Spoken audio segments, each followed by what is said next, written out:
daddy's girl yan eh. Siya yung ano ko talaga, body ko. And I think a lot of people don't know is like she has a very good heart. My relationship with Bea, I'm her #1 fan.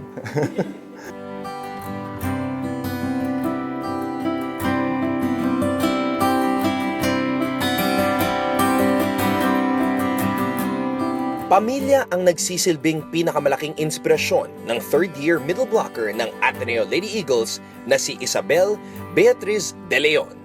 Siyempre, when it all gets hard on and off the court, sa kanila ka naman unang titingin. To come home to my family is very comforting talaga. Bata pa lamang ay nakitaan na si Bea ng kakaibang husay sa iba't ibang sports. Kahit anong sport yung pasubok ko sa kanya, mabilis siyang napipick up. The first time she went to the golf course with her dad, yung mga pro would say, ganda ng swing, she's a natural. At volleyball ang naging daan upang mas maging malapit pa siya sa kanyang ama. Hindi ko siya pinapanood nung high school. Actually, sinabihan ko pa nga siya dati na magpalit ka lang ng sport. Parang hindi ko alam na magiging ganyan siya. But now, well, of course, very proud ka na makakapunta siya sa ganyan. We're just mighty proud of her. I think not a lot of girls are given this opportunity to be of influence to other people. Like what my dad said nga, syempre he didn't even think that I'd be here. Pero siguro it taught me also to just believe in myself. AB Management Economics ang kinukuhang kurso ni Bea sa Ateneo. Coming from high school, I actually really enjoyed economics. It was more on the business side. To me also, I guess it was a perfect balance of social science and the mathematical approach. At aminado siyang hindi talaga madali ang buhay ng isang student athlete. Para kami siyang plaka, but it's really, really, really hard. I'm the first to leave the house and the last one to come in. And your alarm wouldn't be the typical 5:20, 5:25. It would literally be 27, 28. Kasi every minute, every second of your sleep would count. Tatanungin pa siya mo, kakain kaya ako, matutulog ako, mag-aaral ako. And you miss out on a lot.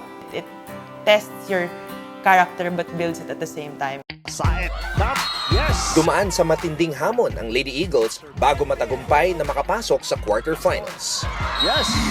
Puro quick plays ang ginagawa ni Gia Morado dahil alam na niya. Without Atalay, definitely it's hard all around. Her aura on court, it was already so intimidating for the opponent.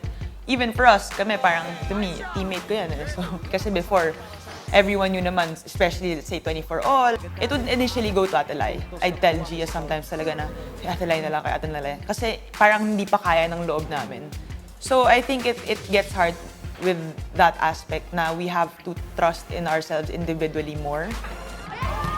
Umawi agad, Bea De Leon. Kaya't kinailangan ni Bea na ipakita ang kanyang mas pinatibay na heart-strong spirit. De Leon, napawi agad. When it all boils down to it, talagang yun na lang eh, pikit ka na lang, just hope for the best. And once you get that confidence, siguro na kaya ko pala. Yung depensa ni Said, boy pa, De Leon, isa pa. At wala na, hindi na nasundan. As an older player in the team, I guess it's acceptance of your role na syempre hindi mo naman pwedeng hayaan na kung may nakikita kang pwede pang i-improve, why not, di ba? As long as it helps the team, then syempre we'll try and help each other out talaga. Asahan namang patuloy siyang lalaban kasama ng Lady Eagles upang makatungtong muli sa susunod na round. Sobrang thankful kami kasi in our little ways talaga, in what we love doing as a team, as individuals, we get to inspire people na pag nakakita kami ng tweets na I studied because of you guys, parang you're welcome. I hope you guys continue to support us because it's really, really motivating when we hear you guys cheer and scream our names. Thank you guys, and we'll see you guys soon. Bonnie Gaston, ganda ng reception. And ayun, puputos Bea